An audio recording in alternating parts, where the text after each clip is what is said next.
ओम शांति। शिव शंकर के अंतर की झांकी तो हम सभी ने देखी। अभी हम सब जानेंगे कि शंकर जी की जो वेशभूषा दिखाई है वो क्यों दिखाई है, उसका कारण क्या है। तो शंकर जी को दिखाते हैं तीसरी आंख, वो भी नाटिका में स्पष्ट हो गई थी। तीसरा नेत्र जो है वो आत्मज्ञान की निशानी है, क्योंकि साधना के लिए, तपस्या के लिए ये आवश्यक है कि हम अपने आप को पहचाने। जैसे दिखाया गया है कि महात्मा बुद्ध भी खोज में गए, शांति की खोज में, और जब उन्होंने स्वयं के अस्तित्व को पहचान लिया, आत्मज्ञान उनको हो गया, तब उन्होंने कहा कि मुझे बोध हो गया। बोध अर्थात आभास, ज्ञान हो गया, तो उनका नाम पड़ गया बुद्ध। तो हम सब भी अपने आप को भूले हुए हैं। अपने बाहरी स्वरूप को हम जानते हैं, लेकिन अपने निज स्वरूप को नहीं जानते। ये जो हमारा नाम और रूप है, ये देह का है, हम वास्तव में निज स्वरूप में आत्मा है। तो आत्मज्ञान को ही दर्शाया गया है तीसरे नेत्र के रूप में। और जब हम ये पहचान लेते हैं कि हम देह नहीं है, हम आत्मा है, और हम उस पारलौकिक पिता, परमपिता परमात्मा की संतान है, तो फिर हमारा ममत्व, हमारा अंदरूनी स्नेह परमात्मा से जुड़ता है कि वही मेरे माता पिता बंधु सखा सब कुछ है। तो परमात्मा से जो हमारा अंदरूनी स्नेह आता है और अपने आप को हम उसकी संतान समझते हैं, तो जब हम उनकी याद में बैठते हैं, स्नेह से, प्यार से जब हम परमात्मा को याद करते हैं, तो उसको दिखाया है शंकर जी की साधना।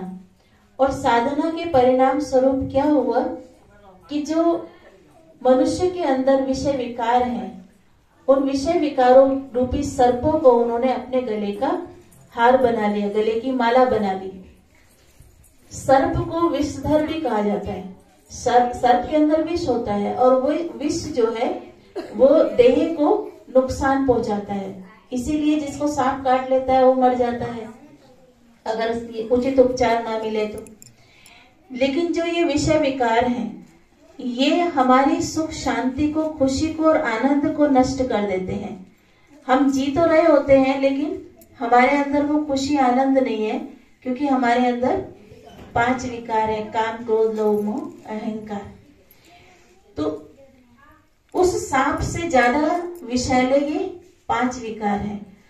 तो साधना के द्वारा, भगवान की याद के द्वारा हम 5 विकारों को जीतते हैं, उन पर विजय प्राप्त करते हैं। उस विजय की निशानी शंकर जी के गले में सर्पों की माला दिखाई है। और आगे दिखाया है कि उनकी जटाओं के पास चंद्रमा शीतलता का प्रतीक है। तो जो साधना में लगते हैं, उन व्यक्तियों को हम लोग अपने समाज में भी देखते हैं कि उनका स्वभाव बहुत नम्र, बहुत शीतल हो जाता है। वो शांत स्वभाव के हो जाते हैं, जो भगवान को याद करते, भगवान के ध्यान में लगते हैं। तो जिसकी इंद्रियां बिल्कुल शांत और शीतल हो, पवित्र हो, तो चंद्रमा इस निशानी के रूप में शंकर जी के मस्तक पर दिखाया गया है।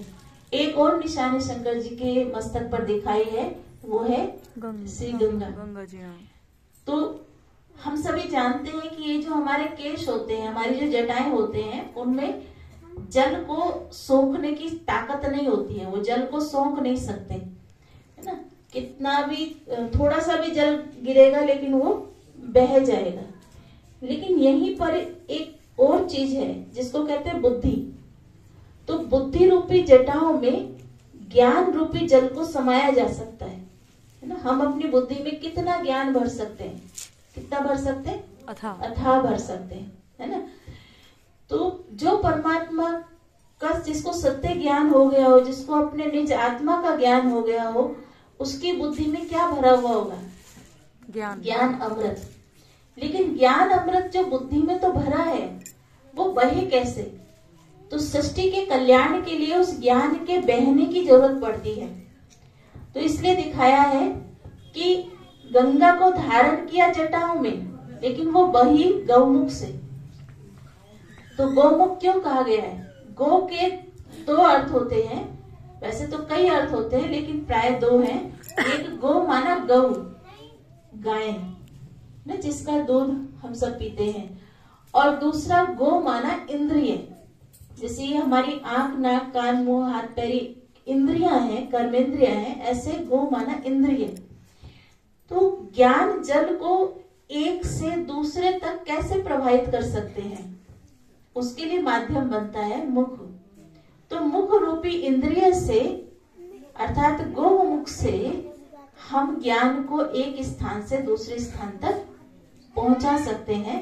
इसकी निशानी में दिखाया है कि गंगा निकली जटाओं से लेकिन बही गोमुख से। तो ये जो सारा स्वरूप है प्रतीकात्मक स्वरूप है। वास्तव में परमात्मा ने किस अर्थ में ये बातें कही हैं, समझाई हैं, और हम सब ने उसको यथार्थ मान लिया। जबकि चित्रकार जब कोई चित्र बनाता है तो उसके पीछे कोई भेद होता है। अब जैसे कोई साइंस के डायग्राम्स होते हैं तो देखने में क्या लगेगा कि लकीरें हैं, एक आम आदमी के लिए वो लकीरें होती हैं, लेकिन जो साइंस का स्टूडेंट है उसके लिए वो रहस्य होते हैं। इसी प्रकार से हमारे जो आध्यात्मिक चित्र बने हैं, चाहे वो शंकर जी का स्वरूप दिखाया है, चाहे विष्णु जी का दिखाया है, ब्रह्मा जी का दिखाया है, माँ दुर्गा का दिखाया है, ये सब के स्वरूप के पीछे भी आध्यात्मिक रहस्य है जिनको हमें जानना चाहिए। केवल चित्र देखने से हम ये नहीं सोचे कि इस तरह से शंकर जी रहते होंगे, नहीं। एक साधक को इन सब चीजों की आवश्यकता ही नहीं है, लेकिन उनका व्यक्तित्व कैसा है, वो वास्तव में कौन सी हस्ती है, कैसी है, वो उस चित्र में दर्शाया जाता है, जो अभी आप सबने सुना। ओम शांति।